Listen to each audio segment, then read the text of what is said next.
Welcome to GearCheckGames. This is part 2 of our commentary for Banjo-Kazooie. In the last episode, Banjo's sister was kidnapped by the witch Gruntilda, and we ventured inside her lair in the hopes of rescuing her. Today we're going to do the first world of the game, Mumbo's Mountain. Iko Pokum. Oh god, that thing's horrifying. Yes. Yeah. Oh god, wait till you see Mumbo's character portrait in the HD version. Wait till you see Mumbo. Like it's modeled more after the Tui design for him, and I don't know how I feel about that. Those gingers have such like big kawaii eyes in the in the lineup. Yes, they do. So oh god. I don't think we talked about it much last time, but the whole tutorial section, you're like building a new health bar, like a new health thing. Yeah. Well, that's funny thing about that, Trey. And I know we waited until, like, the next world to talk about what happened in the previous one, but Spiral Mountain is designed to be entirely skippable. Not only can you completely disregard the tutorials, but the 6 honeycomb pieces you collect there to get an extra health pip actually aren't necessary. If you just want to go right into the game, there are an additional 6 honeycomb, like, I don't know. How do I explain this? They're basically just extra. Like, you can get... in the game, you can get, like, the full maxed out health bar and still have 6 honeycomb left over. Yeah, without collecting the ones in Spiral Mountain. But if you do collect the ones in Spiral Mountain, then the last 6 you get in, like, the proper game won't get you anything. So, good? So I'm thinking it's better to front load then. Yeah. Oh, yeah. Because you'll have I guess the bottom line, I appreciate that they had repeat playthroughs in mind when they designed this, because Banjo-Kazooie, in spite of being a collectathon, it is actually a super replayable game. Yeah. Well, like, because, for people that don't know, if you do the tutorial, if you do Spiral Mountain as, like, you know, intended or whatever for your first time, then you don't, like... You have to go around and just learn all the basic moves, like doing the high jump and the attack and stuff, and you can't like use them until you learn them. But if you just tell Boz at the beginning, like, yeah, I don't need the tutorial, just let me go, then they'll just be like, alright, well, here's all the moves. God, wouldn't it be great to play a Pokemon game that did that? All these monkey noises make me want to play Donkey Kong 64 right. for once in my life. That's funny, Ethan. Nothing makes me want to play Donkey Kong 64. That's what I said, for once in my life. So, well, I guess since I played it the first time, but whatever. So is Bottles in every world to give you more powers? He's in a good number of them. About halfway through the game's like, okay, that's enough moves. Here's just some puzzles to rely on what you know, I guess. But yeah, he's our tutorial character. And I appreciate the dynamic between Kazooie and Bottles, where Bottles is like, he's trying to be helpful, but he's kind of like straight-laced and like, you know, geeky about it, and Kazooie's just... Kazooie has no filter. That's basically her character, is she just, like, everything that pops into her head comes out her beak. Is Kazooie gonna say the F word, or is that a later episode? She's not gonna do that on this channel, Ethan. Yeah, this is a game for kids. Sometimes somewhat family-friendly Let's Play channel, so... Sometimes. Except don't tell the FCC, because then we'll get fined thousands of dollars. We're kid-friendly, but not that kid-friendly. It's our fail-safe. I'm sad that you're spitting the eggs at him and not farting the eggs at him. Well, if we were farting the eggs at him, they wouldn't reach. Oh, you're right. Although it is nice that they had that they thought of that. Like, there are certain targets that you're gonna want to hit like with a straight shot from the distance, but like there's also situations where you're gonna want to like drop a projectile on an enemy. So they give you like the egg fart, I guess, to God, that's weird to say. they give you the reverse egg attack, let's just say, to kind of cover you in like really, different that would situations. be the standard egg attack. Because that's how eggs are supposed to work. Yes, Kazooie was all concerned about the second one. She should be more concerned about the fact that she's vomiting the bird her children. Or the egg, or, you know. Who even knows? The Kazooie or the egg? The answer is rare. How Bottles get up the there answer so is fast? Donkey Kong Country and Battletoads. So I've never tested this out myself, but I've kind of wondered, like, if I feel feel like you might be able to just like beat the game without getting all the moves. Because you definitely need a fair number of them.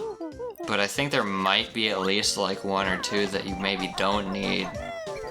I'm thinking to like the final battle. Like obviously in the final battle you don't use all of them, but I'm pretty sure there are little like checkpoints throughout the game that require you to use certain moves. Well, I don't know though. I think you probably at least don't need like Wonder Wing, because like there is the part to get to the last world that uses Wonder Wing, but like I'm pretty sure I didn't get Wonder Wing in the world like when I was supposed to as a kid, and I was just like, I don't know how to do this, so I just brute forced it and got through. Yeah, Wonder Wing is basic. We'll get to that in a couple of worlds, but that one is basically just like a get out of jail free card. Like if something's too hard, you just.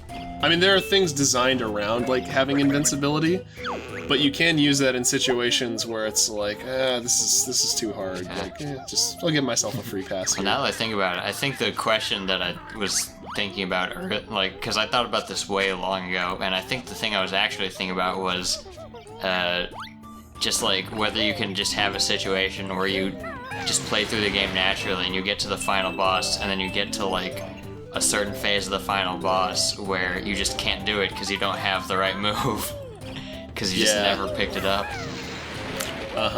I'm guessing it's probably not the case. Yeah, because I know you can get there without like the beak bomb, which you need for the final boss. Right. You just destroyed that man's house. Anyway, something I really love about this game is the sound design. Destroying this entire village. The sound design of this game, where like it was depending on what area you're in, the music actually changes. Yeah. Oh yeah. This was one of the.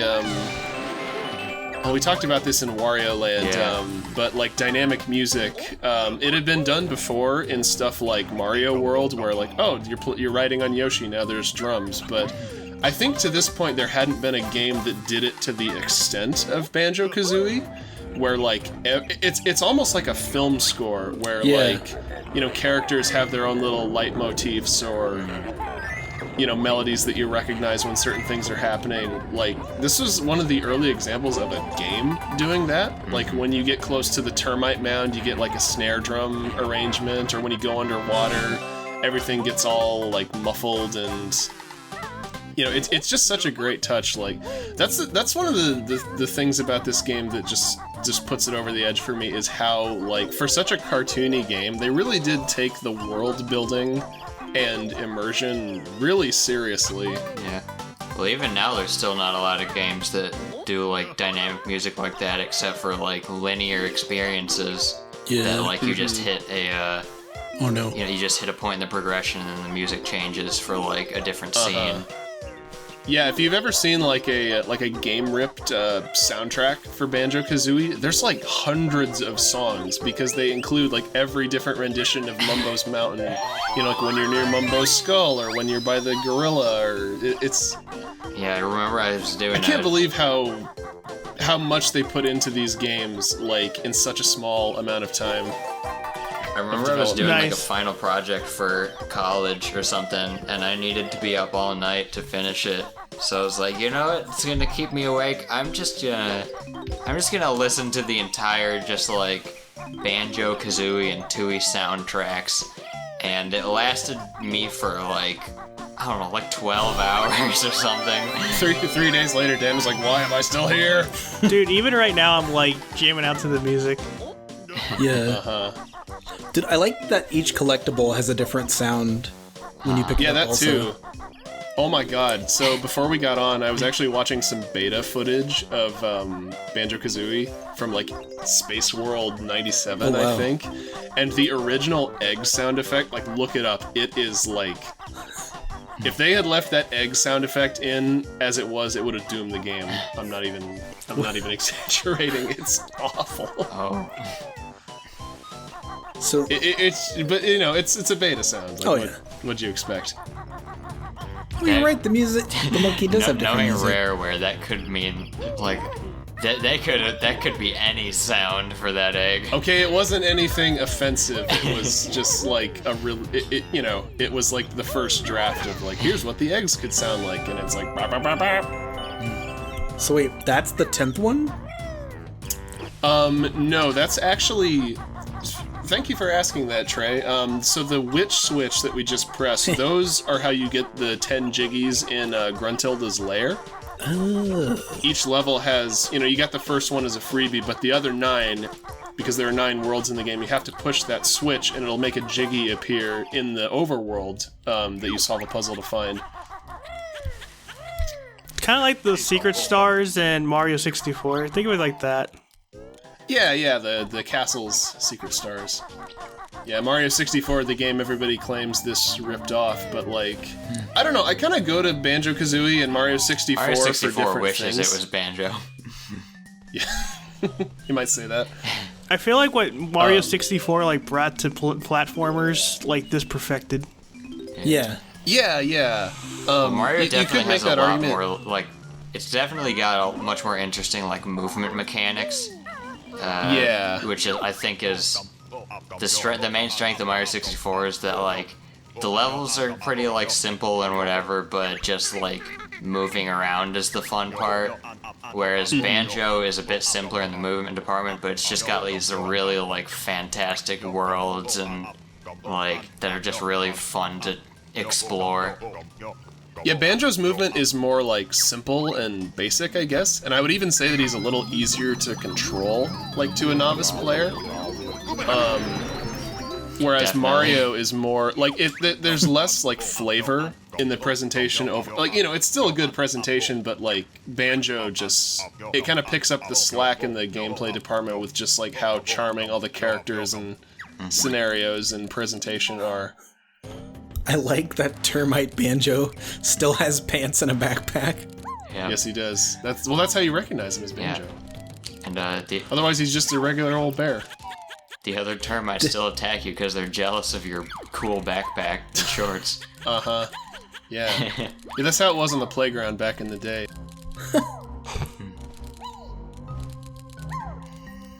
I like that I love it when devs go so far as to like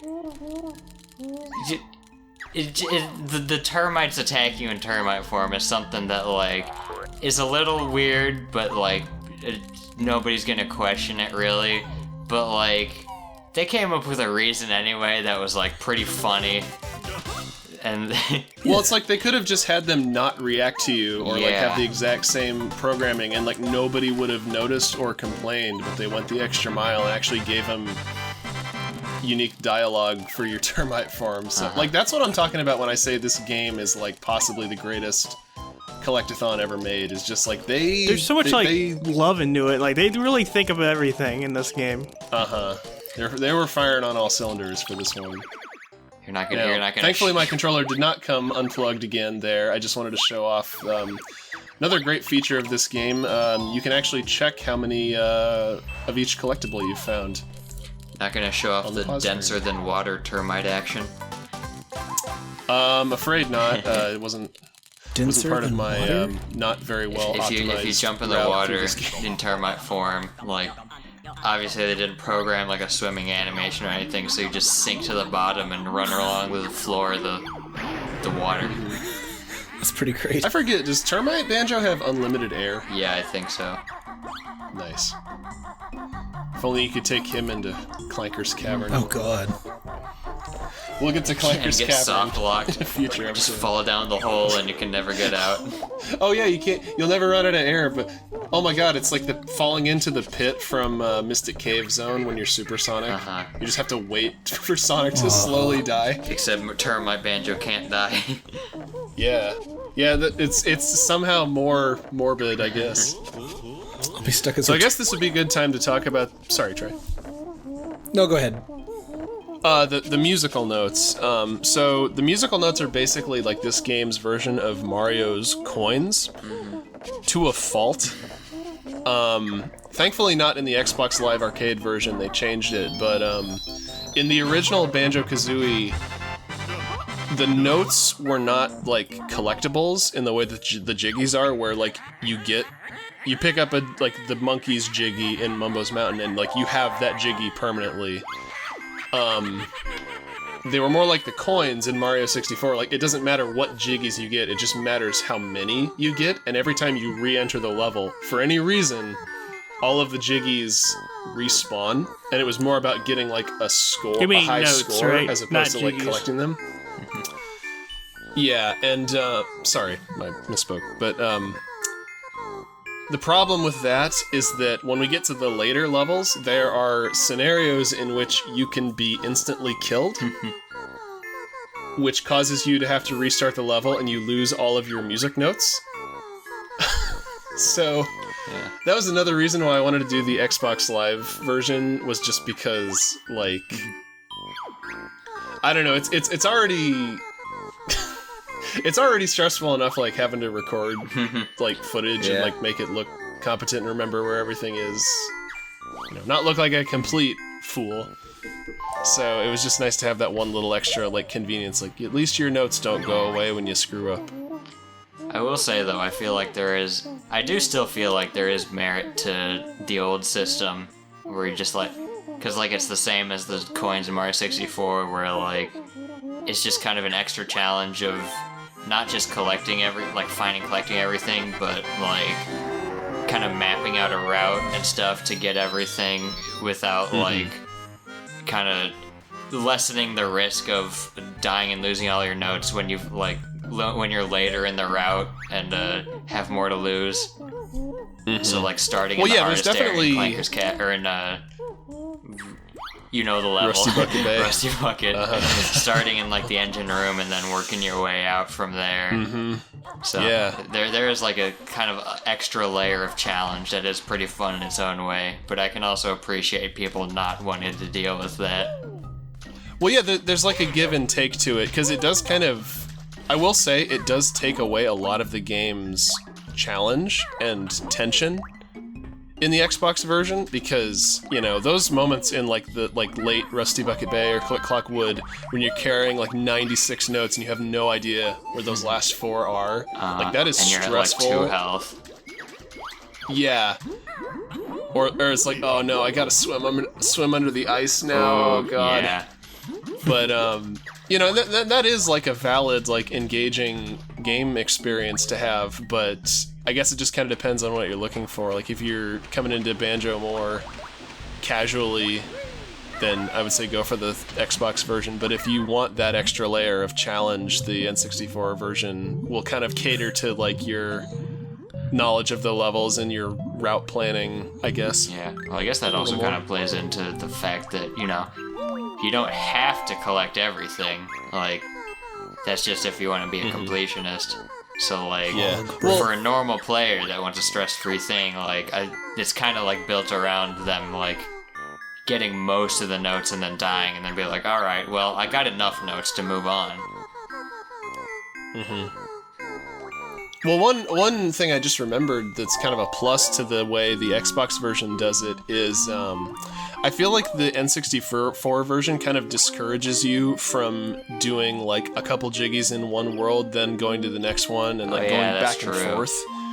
Because in this version, it's just, like, you can just get as many as you need to move on, and then know that when you go back to that world, all of that stuff will stay collected. Whereas in the N64 version, you're much more incentivized to, like, finish Mumbo's Mountain, finish Treasure Trove Cove, and just do everything in one go.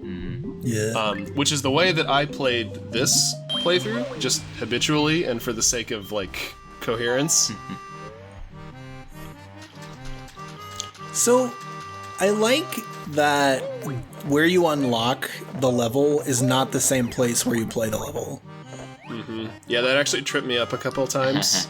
Or at least once that I can remember during this recording. I thought I was going to the level entrance, but I accidentally went to the painting instead. Yeah, it tricks you because it's like, oh, it's like Mario 64, you go through the painting.